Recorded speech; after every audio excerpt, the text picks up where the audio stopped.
Caruso, and I'm one of the organizers, together with Samuel here, of these 3 special sessions during the conference.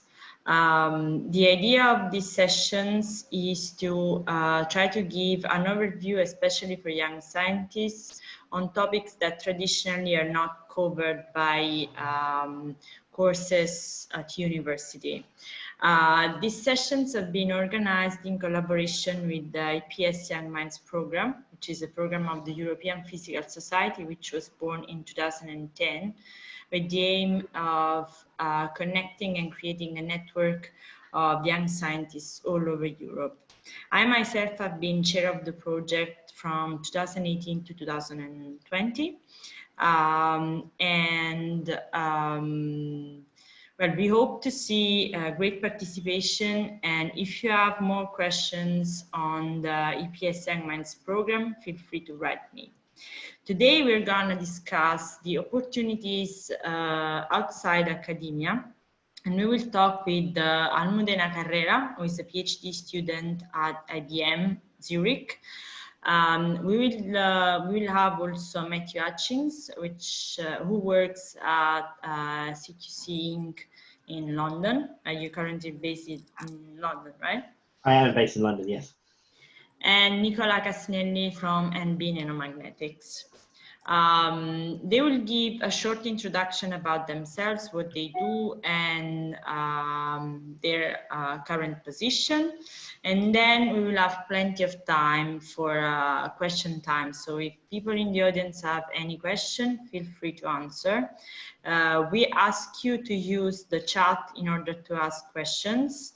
And we will, if possible, unmute you or ask you to unmute to ask the question. But first, please write your questions in the chat room. And then one between me or Samuel will ask you to unmute to ask your question.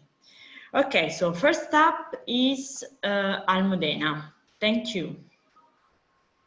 Hi, thanks for the introduction. So I'm Almudena. And right now I'm doing a PhD at IBM Research Zurich, and I'm working on quantum algorithms. So first of all, what it means to do a PhD at a company. I'm doing the same duties that I would be doing at the university, just that I'm with a company. But I still have to be enrolled at the university because you have to have some university professors in order to be awarded the PhD. Now, the topic of quantum computing, it's something quite recently. So back in the time, I didn't know that quantum was a thing. And even when I knew that quantum computing was something, I wasn't even aware that it was possible to do a PhD or even a master thesis that now it's possible to do. So my background is in mathematics. In particular, I did a double degree of mathematics and computer science in Manchester. And there is where I came across the topic of quantum computing. They gave, at the time, I think it was the first time they gave a course unit in the 3rd year of university where you could take quantum computing, but it was all at a very basic level. And I did some research on whether it was possible to even work on it, but it seemed it was more like something very rare and maybe selected to some research in academia, but at the time it really didn't seem possible. So fast forward a few years, I went to ETH to do a master's in mathematics. So at the time I was sure I would be doing a PhD in pure mathematics. All this quantum computing stuff I had long forgotten about. But the program in mathematics involves doing a 6 months project, the master thesis in some topic. And I was already talking to a professor from the mathematics department. It was all meant to be in pure mathematics. And while I was talking to him, they sent an email announcing this master thesis position at IBM. So without thinking it twice, I applied for it and I got it. And the first thing that struck me was when I arrived to IBM, in my head, even though I had worked for a year at a company, I worked as an industrial placement student in GlaxoSmithKline, which is a pharmaceutical company. So I had had some contact with the industry. So at the time, I thought it was either academia or the industry, and these were completely different things. And when I arrived at IBM Research, I found that it was quite the opposite. So there is something in between, if you want to call it. So actually what we do in IBM, in the research part, it's closer, it looks closer to what you would do at the university, just that you are with the company. So probably there is the gap between what I'm doing and what our colleagues in the more client-based part are doing is larger than the gap between what I'm doing and my colleagues at the university are doing. So yeah, that would be for me. Okay, so I think next one to talk should be Matt. Do you want to share screen or you will just introduce yourself? I'll just introduce myself and a bit of background. So yeah, hi, I'm Matt Hutchings. I'm now Chief Product Officer at Seek, which is a company I founded with Oleg Mukhanov and John Levy, who themselves came from Hyperis, where we came from. So Hyperis was a world leader in superconducting electronics, and so we're working with that technology to apply it to quantum computing. But you know, before I joined, founded Seek, I was an academic, so I did a PhD in Cardiff in a very different subject. I was working in laser technology, semiconductor laser technologies, and the reason I got into that was because I've always been focused on application side of science. So what can we do with a technology or something like that? So that's why I was driven to do kind of laser physics. And then I towards the end of that, I got a bit disenfranchised with laser physics because at that point I didn't think there was too much new innovations to happen there. So obviously that's probably quite wrong, but that was why I left the field. But I was very lucky to be able to join quantum computing as a field, and I moved to the US to work with Britton Plord at Syracuse University. As again, still a researcher working as a postdoc, and I did a 4-year postdoc with him. And during that time, I was very lucky to kind of witness the birth of an industry, essentially, that quantum computing was moving from academia and high interest there into kind of the industrial space. So we saw, obviously, we'd had big input from IBM and Google all along. Well, at this point, it was just IBM. But then during that window, Google bought out UCSB and the team there, and now it's the quantum group at Google. And also we saw startups like Rigetti coming onto the scene, and IonQ, and some really exciting stuff. So at this point, I was already pushing myself towards away from academia and more towards the application side of what can you do with science, rather than just thinking about the raw science itself, and seeing kind of like the push by Rigetti to start a company. I thought I wanted to do the same, and again, in this breath, I was looking around at opportunities, and I found a really cool opportunity to go back to the UK and work in a kind of accelerator that was a quantum technologies accelerator based in Bristol, where they took you as an academic and kind of pumped you with a lot of business kind of studies and things like that. So gave you a very short kind of business course, and tried to help you spin out a company. And that's what led me to go back to Hyperis, who I'd been collaborating with for a long time, and ultimately form Seek. So that's kind of my journey of how I ended up going from academia to industry. And I guess it's industry, it's more startup than industry. So very happy to answer any questions on the differences between academia and startups, really. Thank you, Matt. And I will now give the floor to Nicolas. Oh, you hear me well, right? I have a neighbor who is trimming his grass just now, so it's a little noisy here at home. Well, it's fine. I'm Nicolas Casinelli. Nico. I come from Argentina, actually. I was educated as an engineer, but I'm also a musician, which is a detail here, but in some ways it's a difference because I've been working as a musician for more than 3 years now, which makes me kind of a mixture from technology and other industries. I've been invited here because I am one of the founder of Nanoscale Biomagnetics, which is a spin-off company from the University of Zaragoza dedicated to magnetic heating of nanoparticles. I also own a audio recording studio, so I'm kind of a mixed kind of entrepreneur. I'm not actually fully, let's say, trained academic because I'm not a PhD. Sorry for that. But when I was invited to work at the Institute of Nanoscience of Aragon in like 15 years ago, they needed that. They needed an electrical engineer that could manage to design a device that could be able to heat nanoparticles using alternating magnetic field, which is kind of a very specific task to do for a machine. So I was invited to be a part of a project as just a junior, let's say, researcher.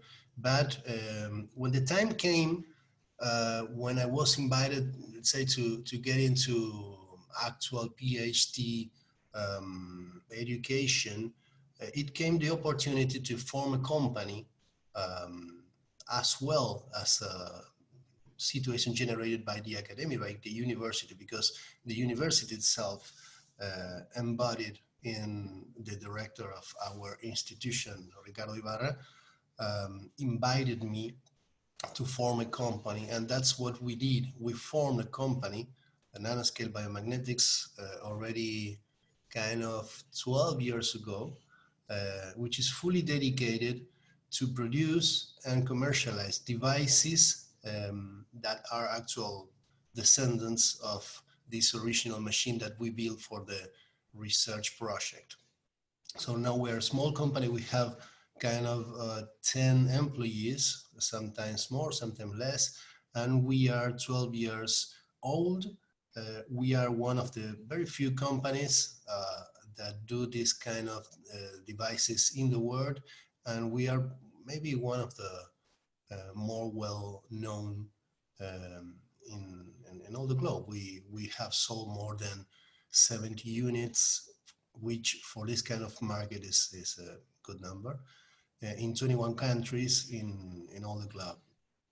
And nowadays we are trying to expand our horizons into actually medical devices, because in the heart of this activity that we do, you can find cancer research, because this technology of heating magnetic nanoparticles is basically used for developing new hyperthermia therapies, which are basically employed in oncology. So we are trying to step up into, let's say, our second stage of growth, now that we have established as a reference company for this really tiny niche market, which is induction heating device for heating nanoparticles in the laboratory, into a medical devices company. So, well, this is basically it. I had a presentation, but I chose not to plug it in, just to keep this informal, as we have been doing so far. So I suppose that information will come from the questions. Thank you, Nico. So if there's anyone willing to ask questions, if not, I will just break the ice. And what I would like to ask, to me, one thing that has always been kind of interesting is to deepen the differences between academia and industry. All of you have already partially replied to this question, but especially Matt and Nico, which have a wider experience both in academia and in industry, but also Almudina's point of view can be of interest.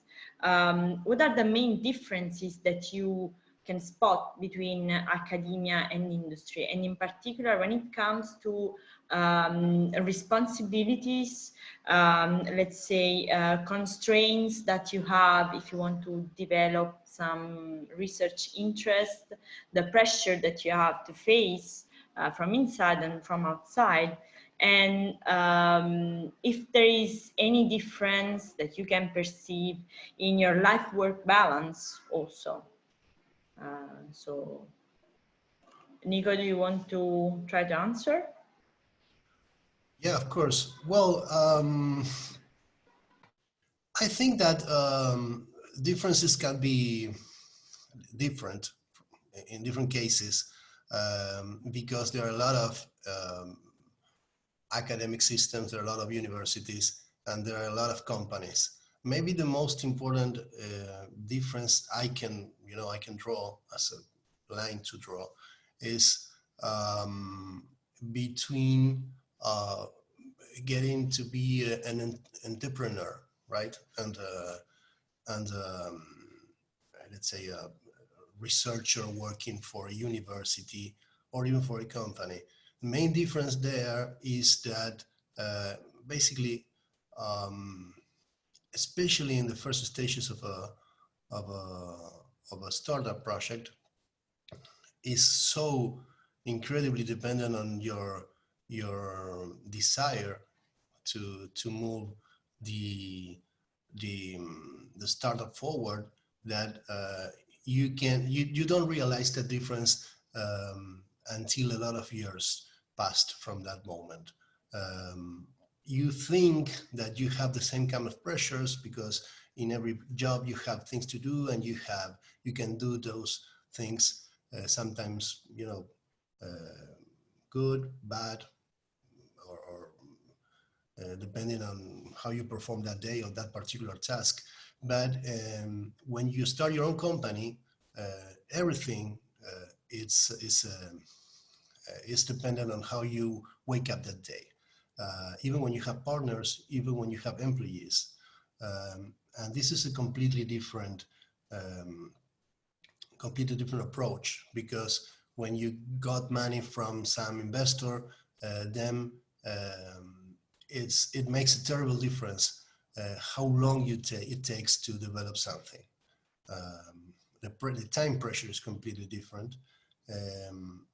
And of course you have to, all the time, you have to be grounded and be clever to establish your goals, your technological goals or your scientific goals. You need to put your goal in a distance that you will be able to reach. Otherwise, everything falls down. Okay, thank you. Matt, do you want to add something? Yeah, sure. I mean, I agree with Nico's sentiment about the pressure the major difference between academia and industry that I've perceived is the timeline to achievement, to delivering something that I think in business or in this industry, we have kind of quarterly goals and monthly goals and even weekly goals, and we want to see real productivity in those kind of sessions and those timeframes. Whereas with academia, I think I was given the time to more deeply think and more deeply dig into specific problems. And you could spend 6 months or a year kind of creating a project about that, and then ultimately writing a paper. And so those two things are very different. That I feel, I wouldn't call it a pressure, because at the end of the day, I felt very pressured in academia. I feel pressured in industry. It's just a different form of pressure. But I guess I realized some time ago that if I'm passionate about something, I will push myself at it. So I will create a self pressure to do something.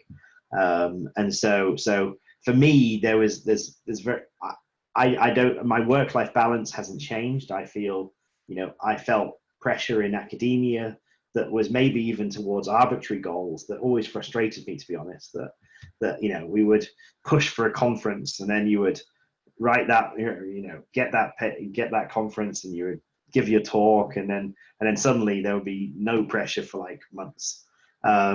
Whereas in industry, I at least when I get pressure, it's because there's something real that I'm doing. Like we've raised money, so we have a board to report to. We have customer relationships now that I need to report to. So I have pressure, but it's just more, it's more well defined, I think now. So yeah, I think there's differences, but I for me, it's not a scary difference. It's a kind of, it's just, if you're passionate about something, you're always going to work really hard. And I don't think you'll work any more or less hard in industry, or be forced to work any more or less hard in industry than you are in academia. It's just the pressures, the different pressures more than anything. And then on the work-life balance, which is, it's very important, as during my academic career, I had probably quite a poor work-life balance. I was in the lab all the time, and just that was, everything existed to get the experiment done. And now I think I feel like I've got a better work-life balance because the time constraint, because industry puts more rigidity on what you need to deliver and when, so you can kind of plan your life a bit better. And look, I know that some weekends I have to work, but I was doing that in academia. Now it's just because now I can see it coming to some extent.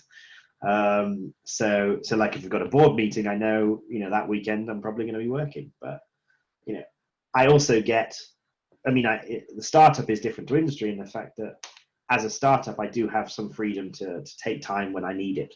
And we definitely have that approach in our company that people don't, you have holidays, but we're moving towards a kind of unlimited holiday approach that take the time you need and just get the job done. Right? That's all we care about. So I think you can build your own work-life balance around what you need. So those are my thoughts on that.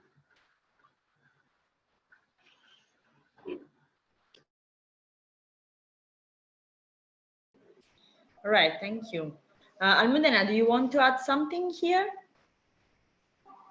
Maybe at the PhD level, there is more collaboration in industry, I think, because at the university, probably you would have your own project that you are working on it.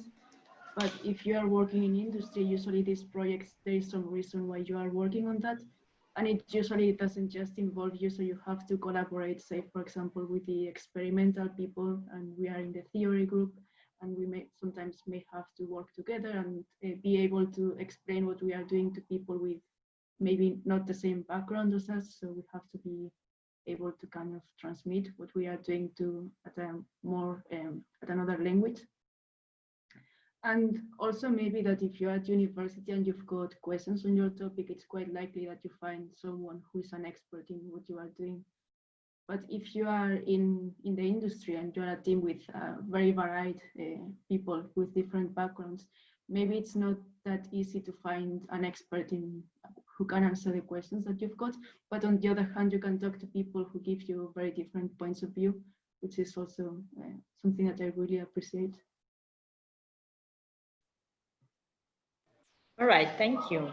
So we have a couple of questions. So I would like to ask Saul Garcia-Ri to unmute and ask your own question. To whom you want to ask the question? Okay. Yeah. It's for, I don't know. Also the three of them is fine. Yeah, it's when going to a company or to the industry after working on a PhD, do you recommend to first go into a startup, or for maybe a startup is a middle path between the academia and the industry itself, or it doesn't matter when you go to the industry? That's a question. I don't know if But you mean a startup as to form a startup or to work in a startup? Work in a startup. I don't see a lot of difference there. I mean, I have, I'm lucky, I think, because I've never worked to a big company. I never had to work to I always felt like not really enthusiastic about that. So I've never had to really even apply to a job like that. But so I cannot tell, I cannot tell the difference. But what I can tell you is that in a startup, you will have the pressure as well as an employee, that you will have maybe bigger pressure. You know, in bigger companies, you have to. Everybody says that you have to be aware of politics. I mean, job policies, right? Policies and politics, right? How to relate to a lot of different authorities. Maybe in startups, relationships are quite much closer, so that works out fast. You know, if you like the people, you don't like the people, whatever. But it's gonna be easier for everybody to judge you from what you deliver in a startup, and that's kind of a, for me, it would be a nice feeling if I wasn't the creator of a startup. I would prefer a place in which people is actually noticing what I'm doing, even when I am doing basic research, right? Sometimes you are really working in some concept design or something that is not going to be on the market or even going to be a prototype in years. But if you deliver, if you are really skilled, if you work your communication skills, if you work in that, you're able to really make people notice what you are, the value that you are generating. You're gonna feel much more valued. Of course, salary ceiling is much lower in startups. It's really difficult to get into a big salary in a startup unless a startup gets to be a very successful startup. That's a life decision for you. Yeah, I mean, I think I agree that I mean, it depends what you want out of your job. Whether I think for me, I like that in a startup, especially a startup close to kind of hard science, and not necessarily one that's close to market as such. We get to work on very creative, very interesting projects, and I think my team would add that sentiment that what we're doing on a daily basis isn't that far removed from academia, in fact. But and we're a small team, so you get noticed and you can do creative things. You have someone telling you what to do to some extent, but you can still be a bit creative. Whereas, again, I've never been in an industry, and I've looked to join them at some point, but I've always got the impression that in an industry, you're very much more, this is your given role, and you should just deliver that role. And maybe they give you 10% of your time to do creative work.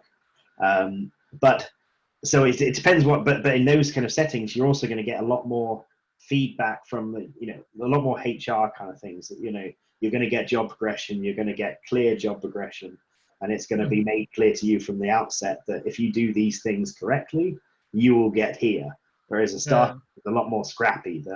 I'm definitely, unless you're in a very lucky startup, the salary is capped. That you'll come in at a level and you'll get some stock options, but you're not gonna. There's no management for you unless you're very lucky. You're never going to become like the executive of that company. So yeah, it depends what you want. Okay. And Almudena wants to. I think I can add that even though we're in a big company, we're still very free to decide how do we want our research to go. There is nobody really telling me you have to do this or you have to do that. But maybe also bear in mind that quantum computing is quite a special topic because there is really not so much experimental stuff around. So it's more really theoretical. Okay. Thank you. Maybe we have a comment from Kees van der Beek to your question, Saul. Kees, you want to unmute yourself?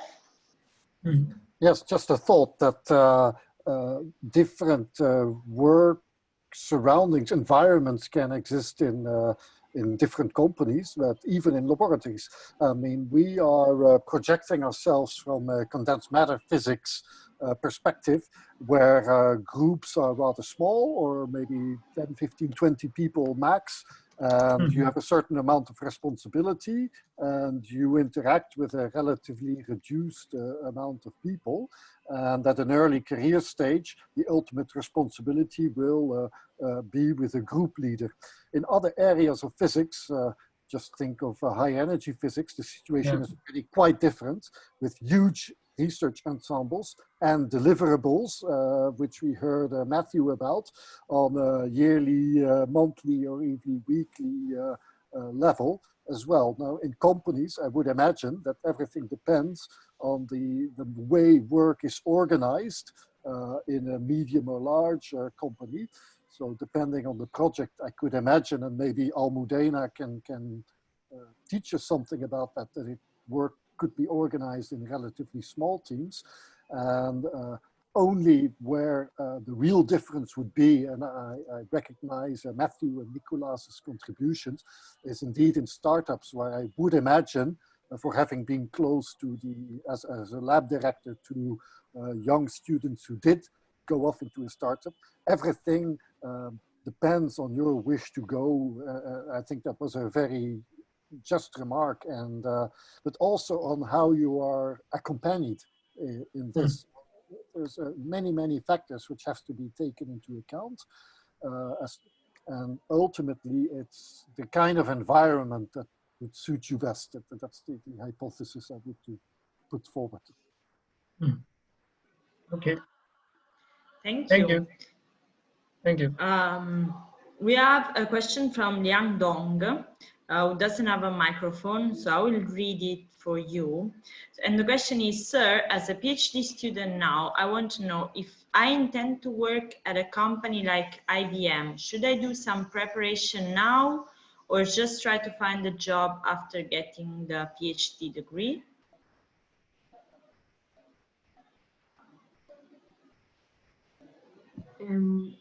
Maybe here I can say that many people after the PhD, they just come as a postdoc position to IBM. And there is no preparation that you have to do for that. It's more like a postdoc you would do at the university, you do it in the research part of IBM. I might say that, add that any preparation, no real preparation other than the sense of how you present your CV and yourself, that, you know, what's expected in an academic kind of job position is presented very differently. So you know, I don't know, IBM at a postdoc level maybe it's different, but if you want to go into industry, you know, they're not wanting to see a huge reference list or of your papers. They want to see what skills you have and how what you've learned at a PhD level can be applied to something that they care about. Because I think quite often that, you know, in industry, you've been trained very deeply in academia, but industry are looking for very specific skills. And sometimes if you haven't thought about it, you might not present that during academia, you've learned those skills, and you just need to push that forward. So that would be all I would say, is kind of preparing. Just make sure that you can present yourself in an industrial manner.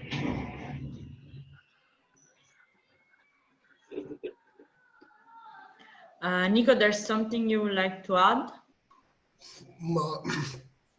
I don't know that side of the story because, as I said, I've never been involved with a big company. But what I can say is that when you look into when you offer a job position and you get an offering, a candidate as a PhD, you already feel. I already feel, because as I said, I'm not having a PhD. You feel that person is already educated.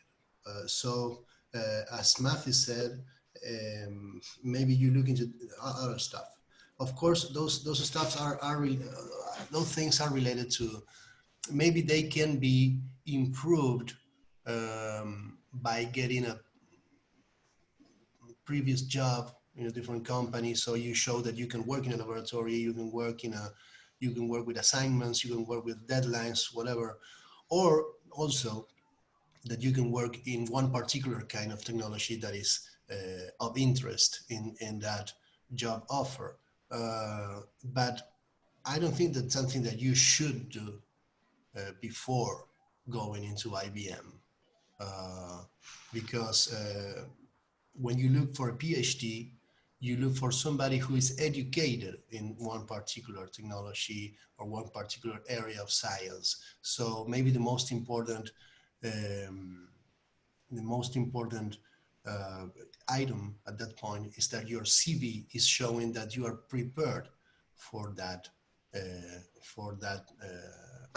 part of the company's work. So again, don't mess around with a lot of papers. Just try to show the relationship between your education, your experience, and what is expected here. Okay, thank you. Also, Liang is thanking you. I mean, I get it. Thanks a lot. We have a question from Miguel Angel Sanchez Martinez. Oh, I think you can unmute yourself, Miguel, or I can do it. Yeah. Hi. Can you hear me properly? Yes. Okay. Yes. My question is related to the long-term stability of jobs outside academia, because I'm very familiar with the way of doing things in academia, and yeah, before getting a permanent position, there's a rather long period of short contracts, 2-3 years, postdocs in different countries. And how does this progress work in industry? And I also would like to ask about the salaries in industry compared to those in academia, and how it evolves with time.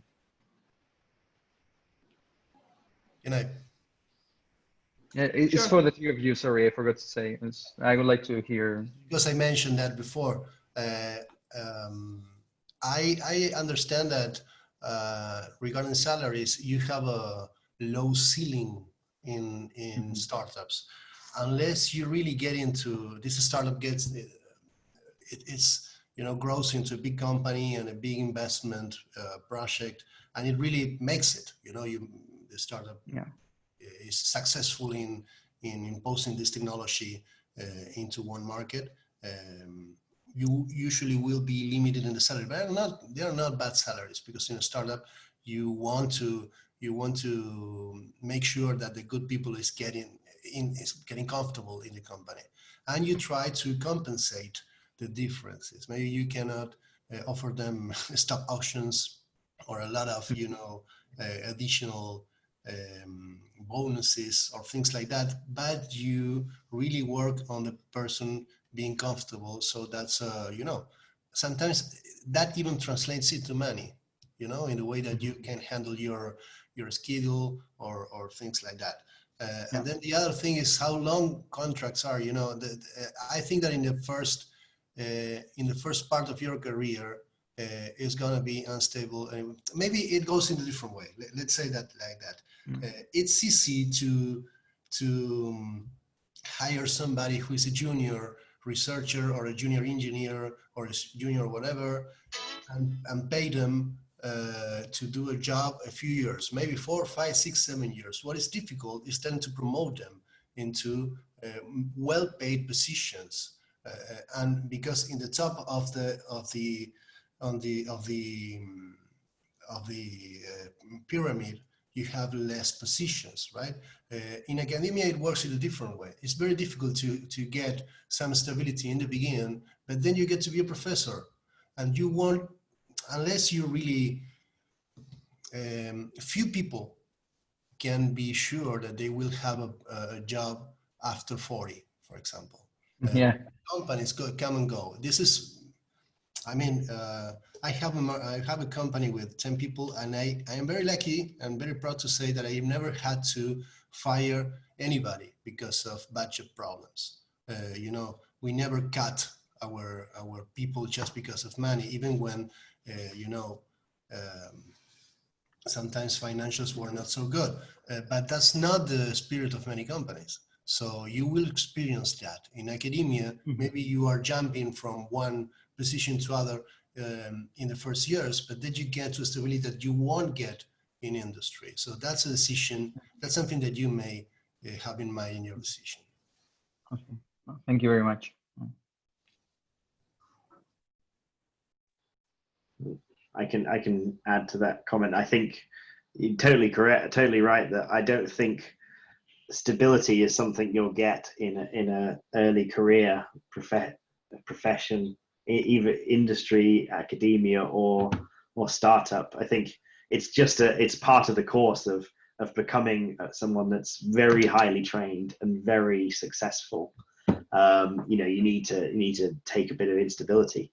Having said that, I think with startups, you know, all of our positions are you know, permanent, which is great. But of course, they're only as permanent as long as the company exists. And as we keep on, you know, the failure rate of startups is not trivial. It's you know, I think, you know, they say 1 in 10 will make it, and then you'll have another 4 that will just kind of become, they'll slowly grow and they might do something over time, and then 5 will just fail. So, you know, your stability is choose the right company, and maybe even then you might get no stability.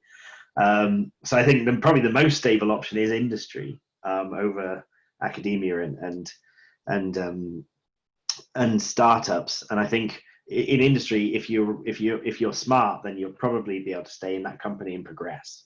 But I think to become, you know, if you really want to become, you know, the top and the C-suite or even a professor, you're going to have to take a bit of moving around, because it makes you grow as a person and it makes you become better at your job. So that's why professors become professors, because they've gone through that kind of torment to some extent. But I think you can be a bit, you know, in industry, in academia, they definitely want you to like go to America or go to, you know, travel the world. Whereas at least in a startup, you might be able to stay more local and not move around as much. But I wouldn't necessarily, you know, I know how long I've got in the company money-wise, so I know when my job ends technically, and it's not never. But hopefully we'll make it. But you know, so I think there's no such thing as permanency, I guess.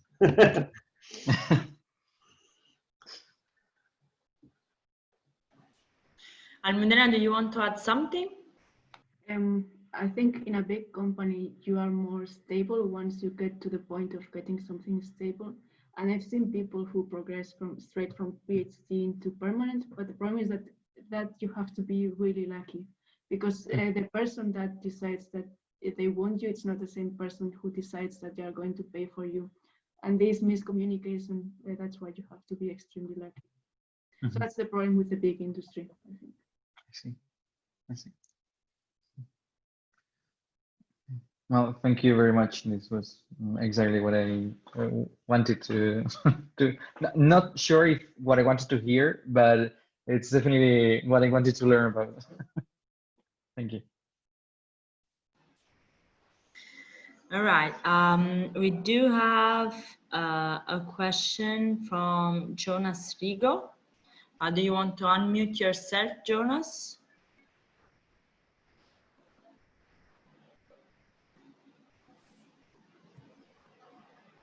Yeah, hi. Sorry, it just took me a second. So my question is, first of all, is it possible to have a postdoc somehow in industry in some kind of company? And if it is so, if that's the case, do you somehow judge it useful? Because one point of doing a postdoc might be that after that postdoc in industry, you might want to move back perhaps into academia. So I don't know, something like that ever happened to your knowledge, or do you think that could work?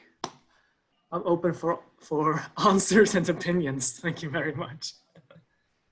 So you think about a postdoc in industry as an intermediate step to get back to academia? No, I'm saying, could that be possible, or do you have to remain in industry once you made that move? Well, all jobs that you get, I understand that every job that you get after your PhD is just a position, so it depends on the particular policies, right? Yeah. Maybe Almudena knows a little better about that.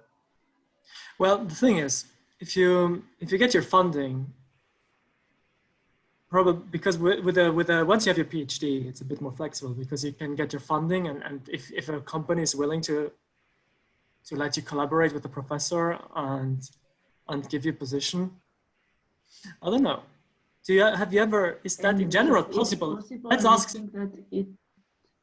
Sorry.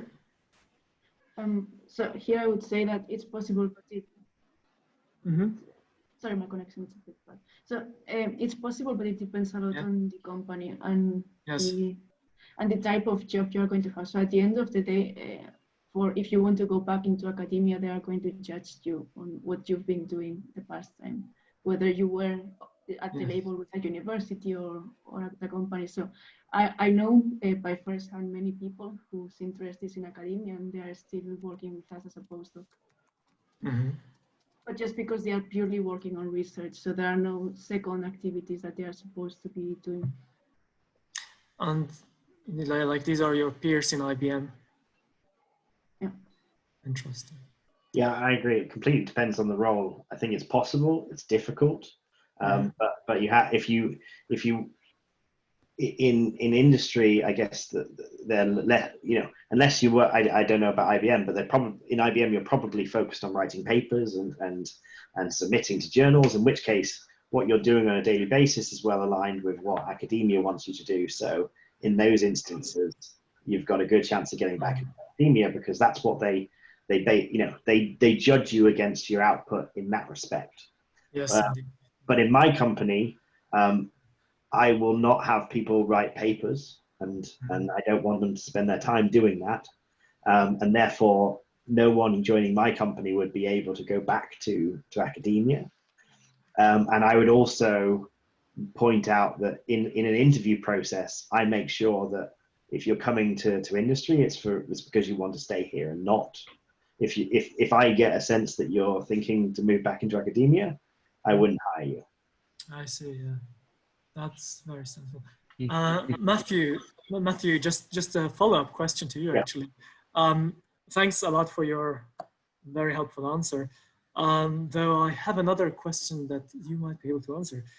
So you founded your startup, very impressive, and I'm interested. When did you say yourself, okay, this thing I have on my hands, I can turn that into a pitch? What was that moment where you said I can pitch that to someone? Yeah, I think it's I've always been, everything I've done, I've always tried to push it close to the application. So it was a case of for me, seeing other technologies in this area start to push into startups. So I was working in quantum computing, and then you see an emergence of startups in this area. So every day someone's creating a new startup to make a component of a quantum processor that's going to help here. And so I think if I was back in the lab and I was building like an amplifier, I would be thinking to myself, well, with all this emergence of startups, then maybe I could do that. And that's kind of what I was doing. So it was a case of just starting to read around and going, what's happening in the environment with my technology. And then it took another joining an incubator to be able to turn that into a pitch. But so you kind of had I don't want to say a working prototype, but a precursor to what could be one day a working prototype. You had that on your hand, right? I think that would be important if you want to create a startup. I mean, I was somewhat different and lucky in the sense of I came up. What we had was a working concept, not really a working prototype, but it was big enough to really push. But you had like all the elements. You had the theory working. You had somehow all the experimental puzzle pieces working, and then you founded a startup to put that together. Yeah, exactly. I think you need to think you have confidence in yourself that it's. Yeah. I think that I could put this into a package that I could sell. Yeah. All right, and when, sorry, I'm really stretching this out. Apologies, but then you pitched that to a funding agency, or like 50. then then you went knocking on your neighbor's door and asking for money, or how did that go? Like, yeah, I mean, we pitched to like 50, or in the last year, I've probably pitched to 100 different people in the different groups, and so it certainly isn't. Yeah. It certainly isn't make a pitch deck, go knock on some rich person's door and get money. It's definitely a go knock on a few hundred rich people's doors, and maybe you'll refine your pitch, and then maybe one time someone will invest. Yeah, I see. Getting that traction is that first money in the bank is the hardest bit, I think. Getting that traction. Once you get the traction, you can start working. But it took us. Yeah. I think 12 months. Oh, well. Jonas, let me ask you, where are you based? In Dublin. Dublin, okay. Dublin, yes. Okay, Ireland, right? Ireland, still not Britain yet. Okay. So I'm not really quite familiar with the policies there, but in our experience, it was really linked to public policies. Mm-hmm. Because we got funding from private sector, we got funded by a seed capital firm, but they put the money there once the government gave us a loan. A loan should have been backed by private money. I mean, you get, for example, 10 as a loan, just if you can prove that you can put, for example, 4 or 5 from your pocket. So you get a loan, and then you go with that paper and look for money in the private sector. That kind of deals they like. Usually they don't give you just the money. I mean, you can have that luck, but usually with private sector, I mean, risk capital is a fantasy. Nobody risks capital. So having said that, of course, people invest in companies that are not really, they're not a sure plan, but what they do is, instead of investing in one company, they buy a part of a lot of companies, like 10 or 20 companies, very cheap, because you are aiming to do something really incredible, like a quantum computer. But then you are already public, right? I mean, at that point, you're selling out shares, so you're already.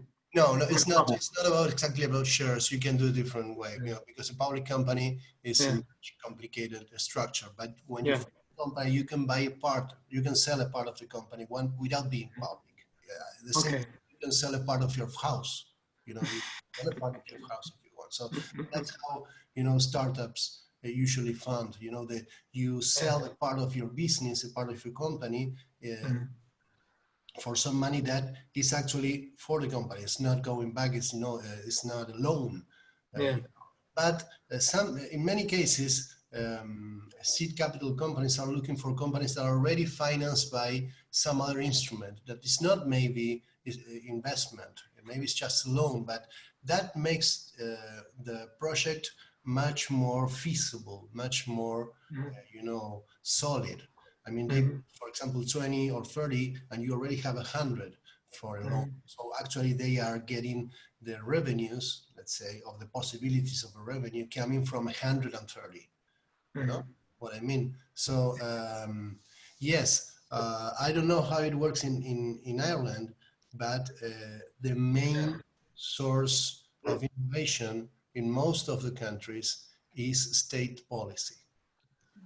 Yes. Yeah. You really have to get witty in terms of, you know, calls, public calls for funding.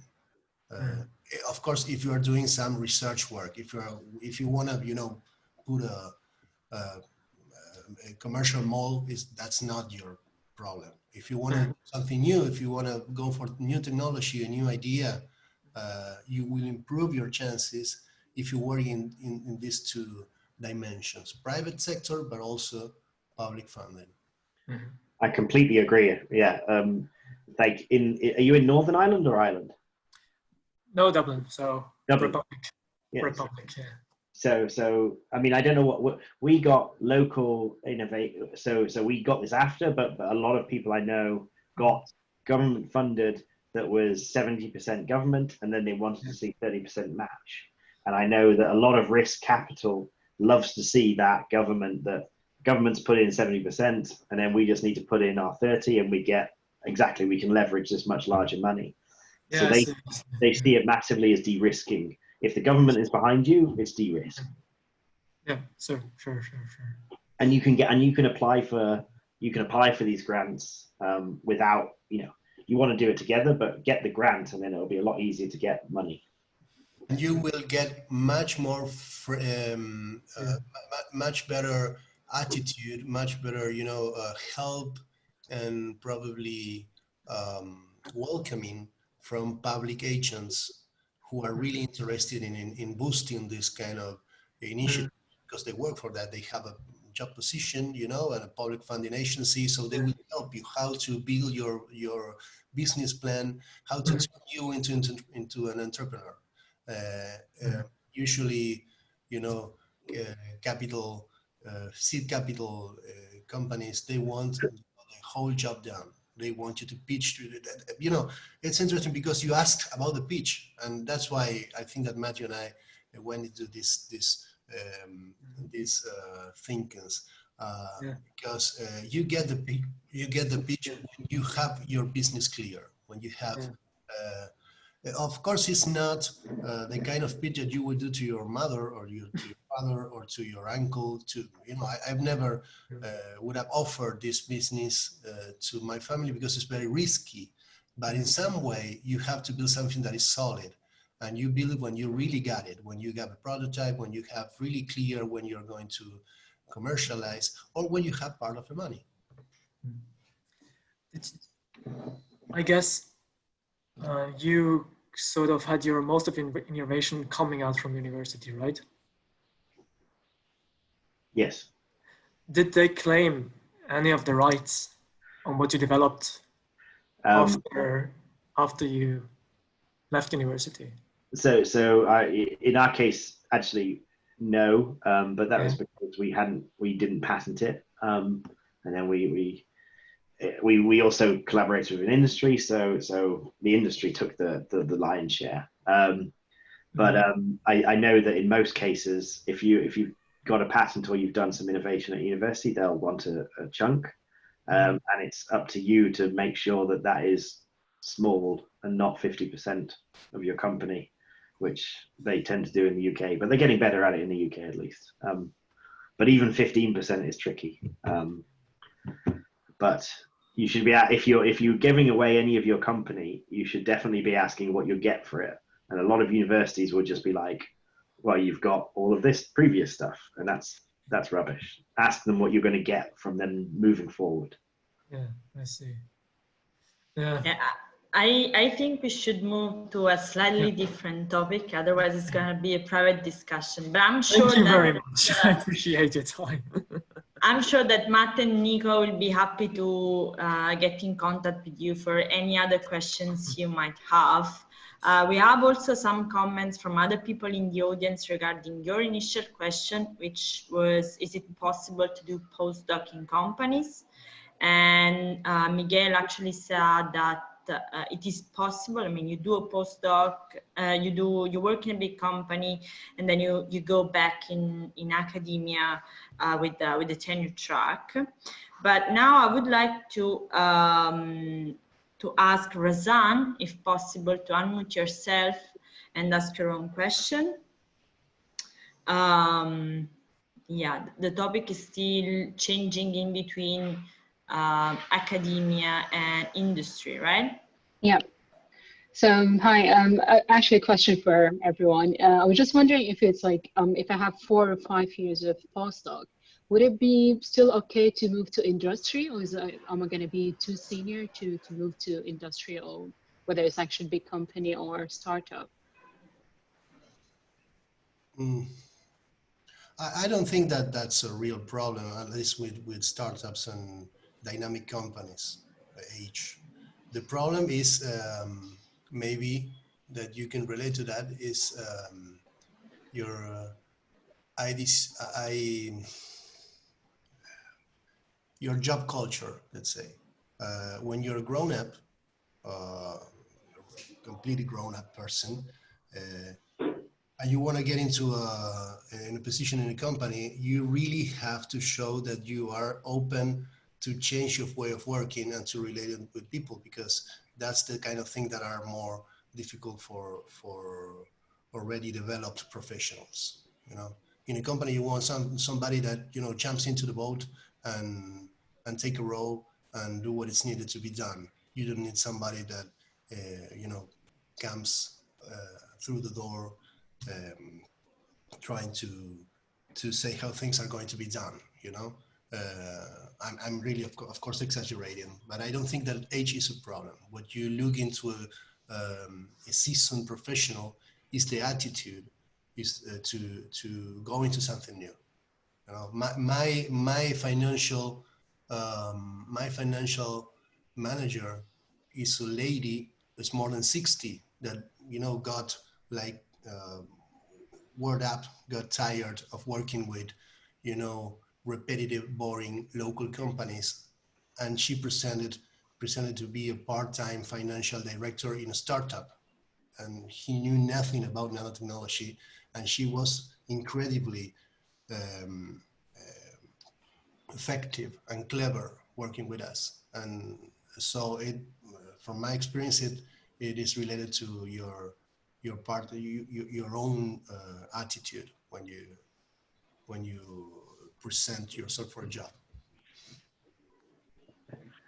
Yeah, I think I could. Yeah, I think attitude's critical, but you know, I think that there's definitely no such thing as being overqualified. Like, it's more about your perception of your ability, your overqualifiedness, right? That, you know, I don't think you should expect to walk into a managerial job in an industry with a few years postdoc because you haven't proven to that company that you can be a manager, and they won't necessarily believe a postdoc could do that. But you know, there's nothing stopping you from taking a job at an industry with the right attitude. And I just think it's a case of just don't expect to walk into a high level, you know, the professor level job equivalent in industry. You're going to have to, you know, take a little step down and then work your way back up, because they want to retrain you in their image to some extent. So how, because you're saying about the attitude and how you work. So if you have, for example, 2 applicants, one with 4 or 5 years experience in a company, in industry, another is like 4 or 5 years of postdoc, would you still will you go straight forward with the applicant with experience in industry, or how are you going to judge from the application that the attitude of the person coming from an academia background would be fit for your company or not? If you've presented in your CV the skills I'm after, and not presented me with an academic CV, so you've told me about what skills you've created or what management you've done because you've managed a small team, you've delivered, you know, XY papers and conferences, and you present it like that, then I would interview you both, and the decision would be based on my perception of your ability to deliver on those skills that you said you'd have. So if you truly have, during your postdoc, gained management experience and delivered projects on a small team, then that would come through in your attitude. And that's what I would be looking for. That I wouldn't be looking for your particular excitement and creativity in solving a specific problem. I would be looking for your skills. Yeah, if you can present that at the CV level, then you'll get the interview, and then it's up to you to present that attitude. I completely agree. I wouldn't really look into that difference as a big deal. If you get to the final stage when you get an interview, in my case, interviews are kind of the real deal. I want to work with people that understands the questions and give the right answers the first time you ask the question. I'm not talking about being a genius. I'm talking about just, if you ask what the weather is like, you just say rainy, or you don't go around and you don't try to hide that you haven't seen yet through the window, so you don't know how the weather is like. So if you show that 3 years on a company or in academic, it's not going to be a difference. Okay, thank you.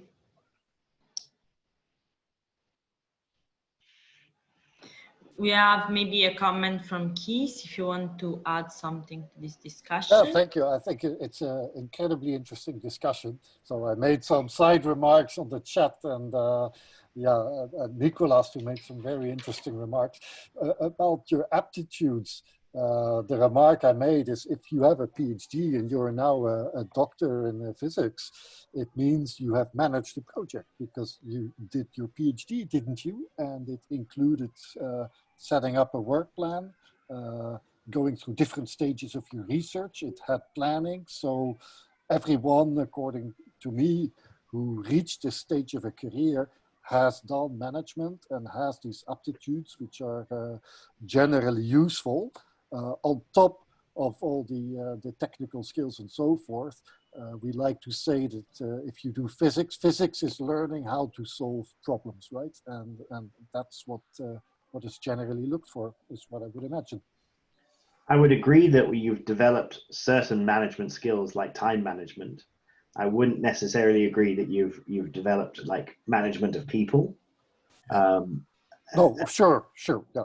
So and the key thing is that for me, I need to see you presenting that that's the way you thought. That I saw my PhD as a skills creation in time management and delivering a project. Whereas if you present to me, I did this really cool project where I buried myself in the lab for 5 years and did this thing, I'm not as interested. I want to see you present your skills, that it is a project and that's how you treated it.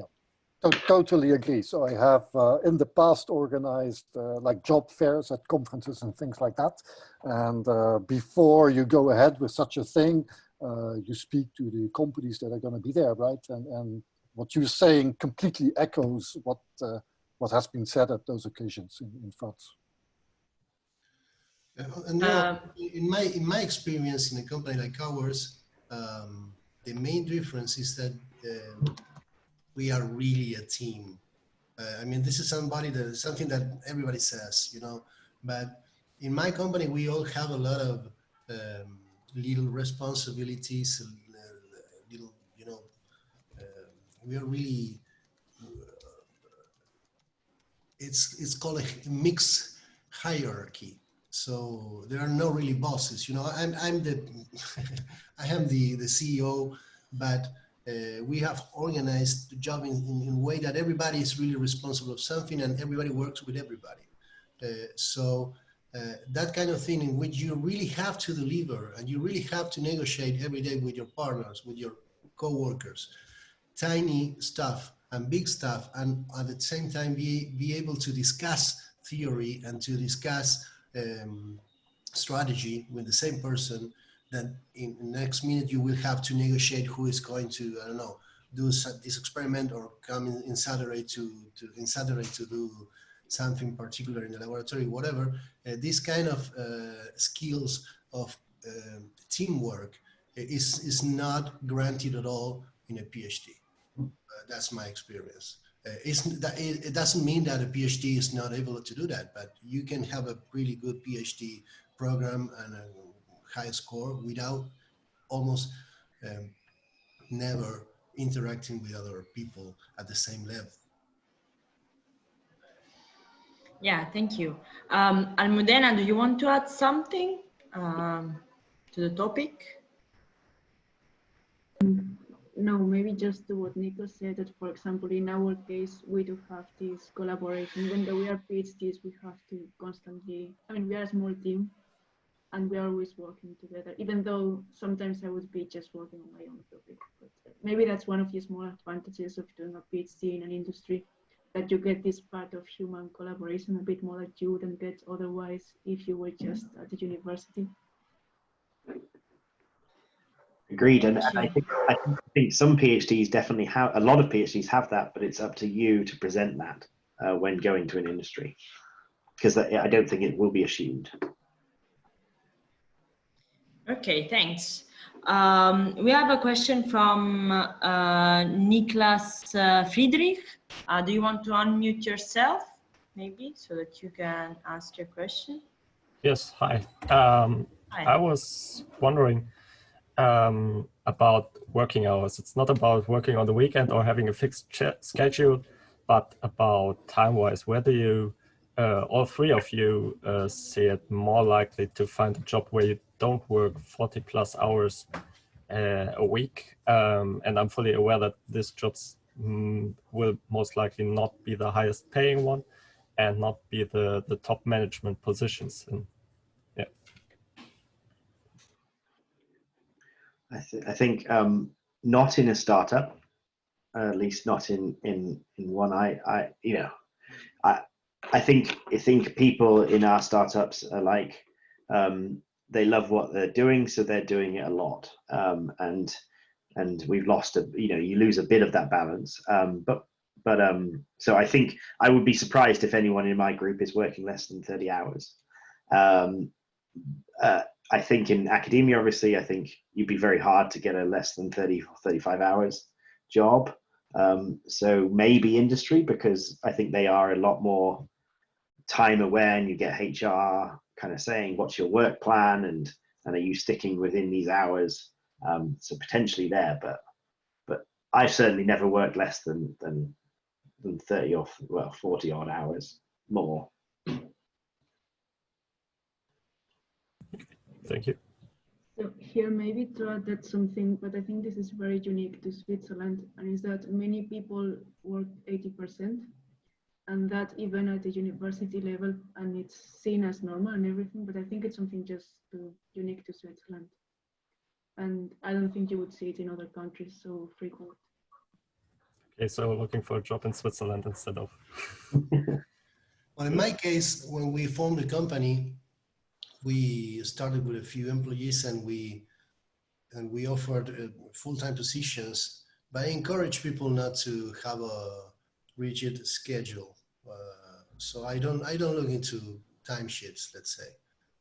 But the funny thing, that's because maybe, as I mentioned before, I've been a professional musician for more than 30 years now, so I always like to have time for other gigs, other things to do.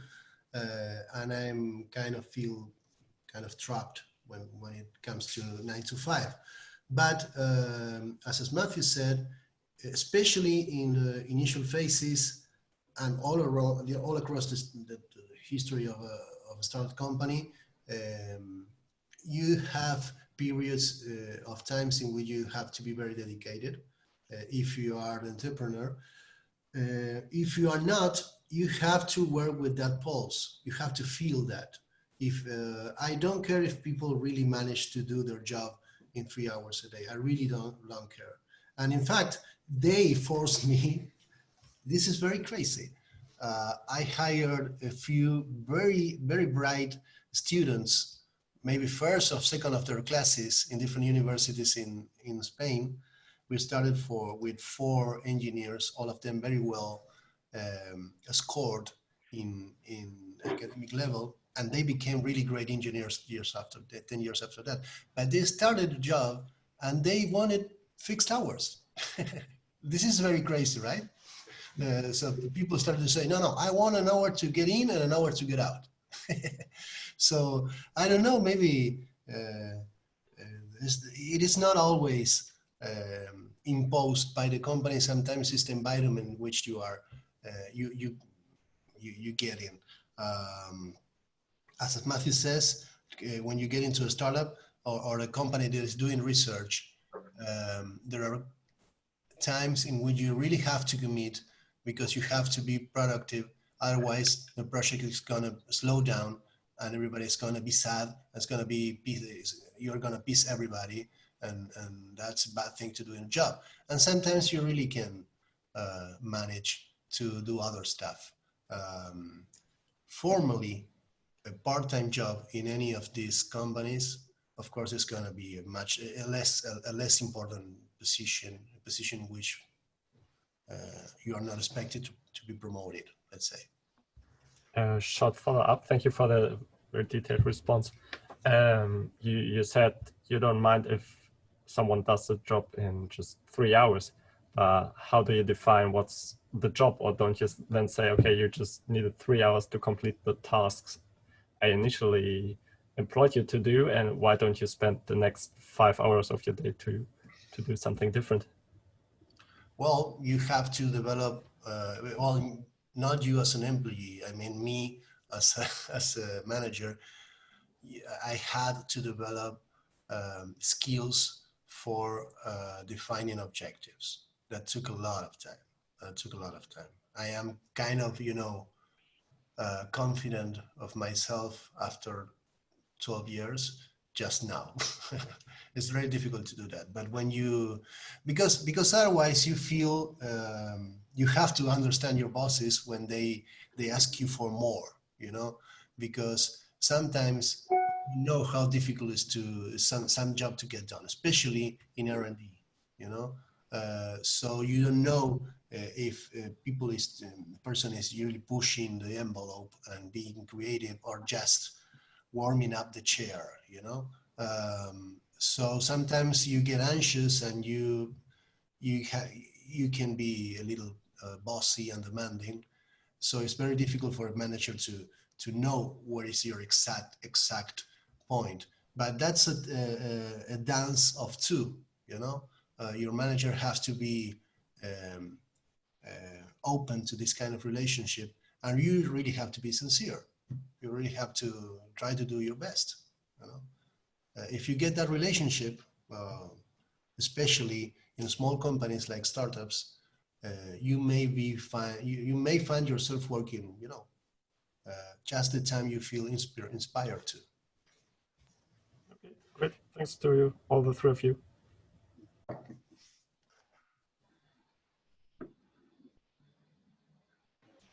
Okay, so it seems to me that for the moment we have no other questions. However, one thing that you insisted a lot on, especially Nico and Matt, is that you have, if you want to apply for a job in industry, you have to present yourself, let's say, in the right way.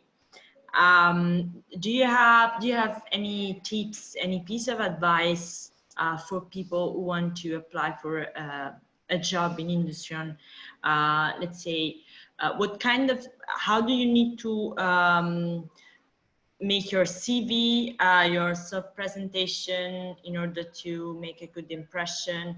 And is there any specific skill that you might want to develop before applying, so that you are more competitive? For instance, Matt, you said that you had you went to an economic accelerator in order to develop your business skills.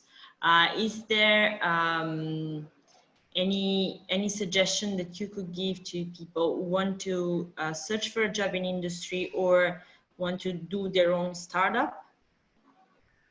Yes, so I think so on the industry side, or just joining a startup, I think the best advice is to look at the job application and then see like if I write a job application, I will clearly spell out what skills I'm looking for, and I want to see those skills read back to me. So if I'm looking for someone that's done C++ programming, I expect to see it on the CV.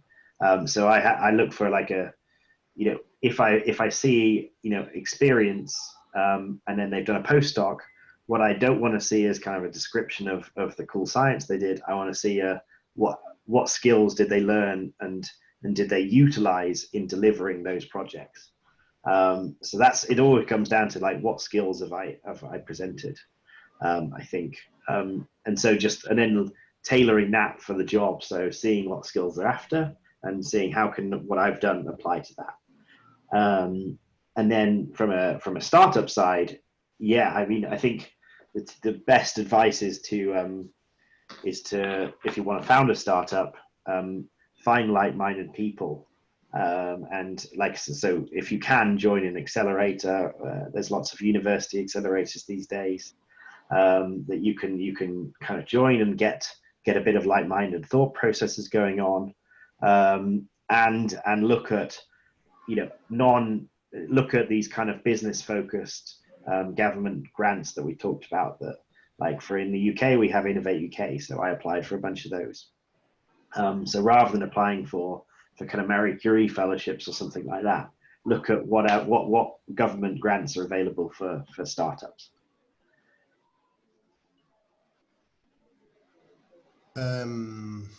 Regarding applying, right, to a job in a company, I would divide it in two parts. First, the part that you cannot change, your CV, your actual experience.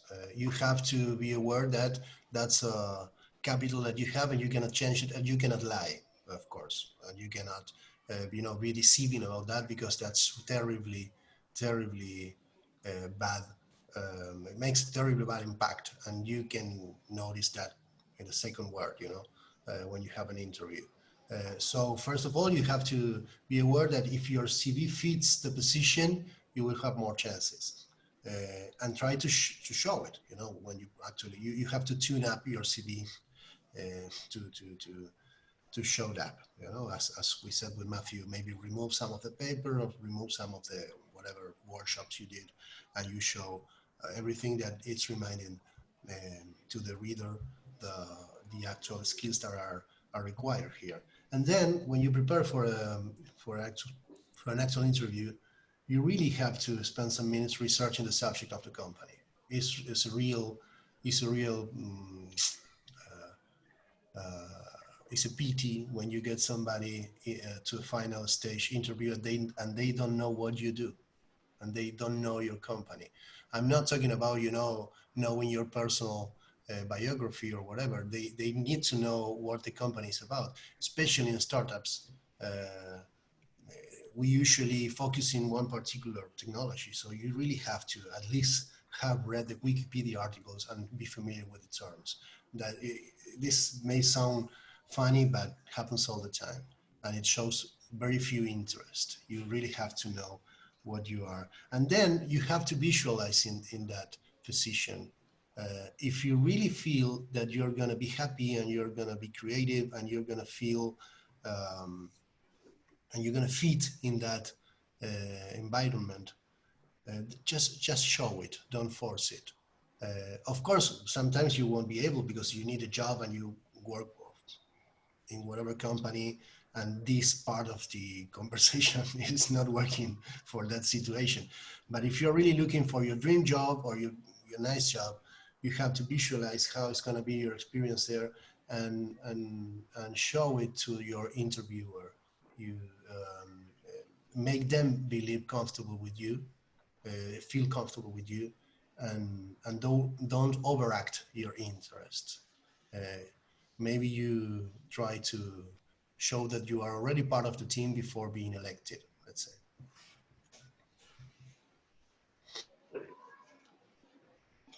Almudena, there's something you want to add? Some piece of advice from your side? Not for this part. Okay.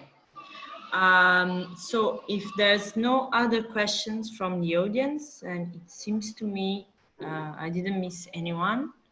So please, if I missed some question, just unmute yourself and ask the question. Okay, if there are no other questions, then I would like to ask all the participants to switch on the video so I can take a nice picture.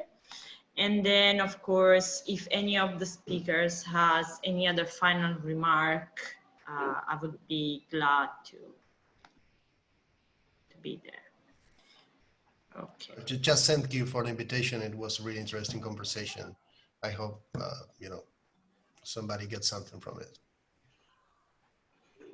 Yeah, thank you, and good luck to everyone.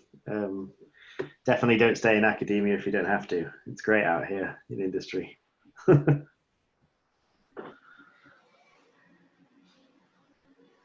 Okay, I see some videos.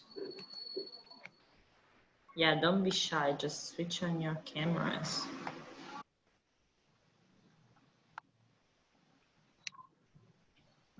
Okay.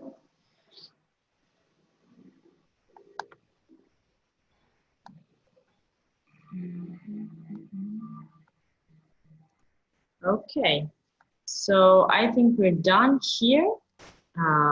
Thank you for your patience with the camera and pictures. And thank you to everyone, to the speakers and to all the participants. And feel free to contact us if you have any other questions regarding these particular sessions or the others that we had. Okay, see you, bye. Thanks, everyone. Bye.